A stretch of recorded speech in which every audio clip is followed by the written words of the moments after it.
Bålerbrand. Hængning er en slags bestialsk tortur. Ja, det var virkeligheden for millioner af kvinder i Europa for blot nogle 100 år siden.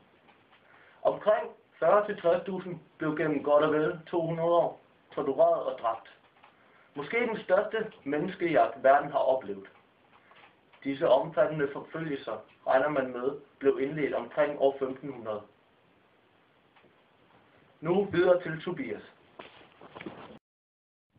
Man mente, at heksene var i pagt med djævlen. De kunne helbrede mennesker, som havde en eller anden form for sygdom, på grund af deres viden om medicin.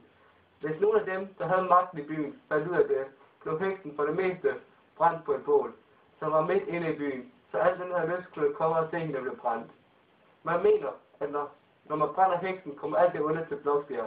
Så efter at flere og flere hekser blev brændt, bredte sygdommene sig, og flere mennesker døde, på grund af at ingen kunne hjælpe dem.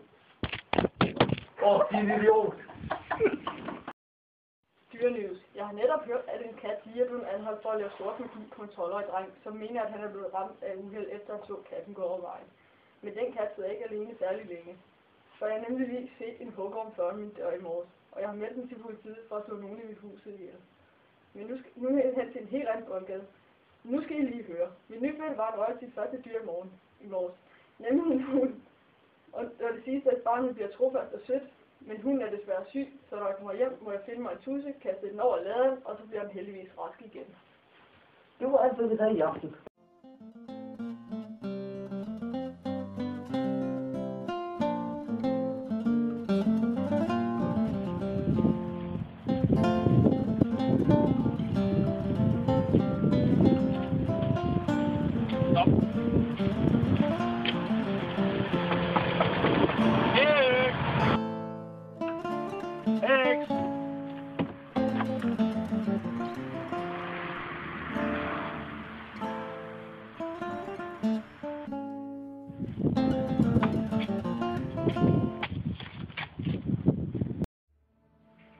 Velkommen til mit hus, fremme. Heks! Jeg må da hjælp! Heks, det er til! Hjælpe dig.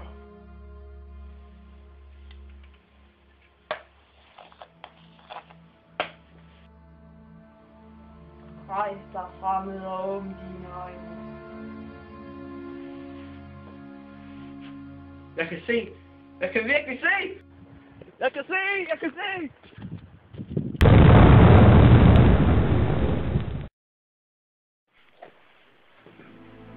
Hans, du er blevet anklaget for hekseri. Du skal brænde på bålet i morgen aften. Nej, jeg er ikke en heks.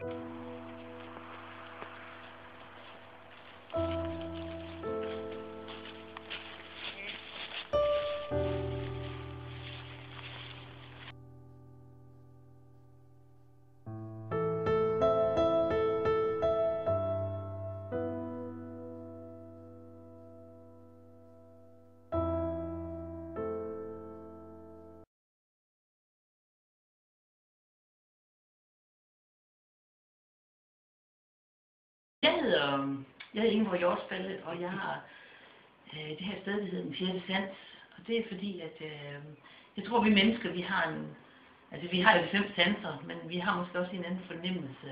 Der er måske mere, end hvad lige vi kan sanse med de 5 sanser. Altså den fjerde sans.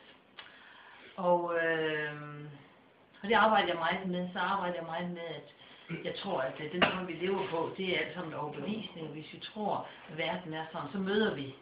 Så skaber vi selv vores virkelighed. Så hvis vi går og siger, at alle mennesker er sure, så ser man kun sure mennesker. Hvis man går og siger, at alle mennesker er glade, så er det dem, man ser. Så man skaber faktisk på en eller anden plan selv sit liv. Og det er meget som det, jeg arbejder med. Clairvoyance, det er jo den der fjerde sans, som jeg snakkede om lige før. Og den har vi faktisk alle sammen. Den der fornemmelse af, at det er noget. Jeg ved ikke, om det er i hvert fald mange, der siger, at hvis det er sådan, at telefonen ringer, så ved man nogle gange, hvem det er. Man har en eller anden fornemmelse for noget, man ikke rigtig ved, hvad er. Og når jeg laver clairvoyance, og der kommer for eksempel nogen, så lukker jeg øjnene, og så går jeg sådan lige ned i en tilstand, hvor jeg sådan tager min tænkehjerne fra, ikke? Så går jeg bare ned og fornemmer, og går ned og føler. Og så så får jeg nogle billeder ind, hvad jeg skal sige til vedkommende, eller jeg ved ikke, om man måske være i en situation, hvor man er fuldstændig fastlåst, og man kun se den her vej, og så kan være lige, jeg kan se, hov, du skulle prøve at tænke på sådan og sådan og sådan, så kan jeg simpelthen se deres energi, og hvad der bremser dem i deres udvikling, og der kommer også nogle gange afdøde ind, og hvor man ligesom kan se nogen fra en anden dimension, men det kommer vi nok lidt mere til, hvis det er sådan, vi skal snakke om ånder. Ja. Altså det er, altså i min verden, så er det altså sjæle, der på et eller andet plan har været i en krop, men altså, der er også nogen, der ser nisser, der er nogen, der ser trolde, eller i hvert fald nisser. Det er der mange huse, sådan gamle huse, også, hvor der bor nisser og sådan noget, så man kan se, altså, nogen kan simpelthen se med altså, lige pludselig så indstille de deres system på, så de kan se dem, og det er selvfølgelig også en slags ånd, så der kan både være afdøde, og der kan være nisser, og der kan også være andre slags kan man sige, sjæle, bevidstheder. Ja. Er der ånder, der optræder som dyr nogle gange? Altså, er dyr, der skal sige? Det var et godt spørgsmål. Det er så ikke. Det må jeg lige prøve at vinde, om jeg er gæst. Den kan jeg ikke lige et svar på, men jeg skal prøve at vinde og se, om det er. Jamen altså, alle dyr har jo også de har en ånd, for et spirit, altså de har et eller andet, de har en bevidsthed. Om jeg lige for eksempel ser dem. Ja, det er faktisk, det kan man godt. Man kan godt se dem nogle gange. Men det er mere som, hvis de vil fortælle os noget. For eksempel, hvis nu en gang jeg fik en ugle ind, og det var måske en, der var sådan, så skulle jeg nok sige, at hun er godt begavet. Eller sådan, altså, så dyrene har jo nogle evner, som vi måske på en eller anden måde godt kan tage til. Ligesom det arbejder man meget med indianere. Altså indianerkultur, ikke også, hvor man ligesom tager deres, det der kraft, altså kraftdyr, det er ikke kraftdyr, I er på, eller, altså om jeg ser dem som dyr, ja. Sådan, ja. Ja, altså jeg har set det, men jeg har ikke sådan lige tænkt over, om det er en ånd, men det er det vel. De har alle sammen min lille hund har også en bevidsthed, så, ja.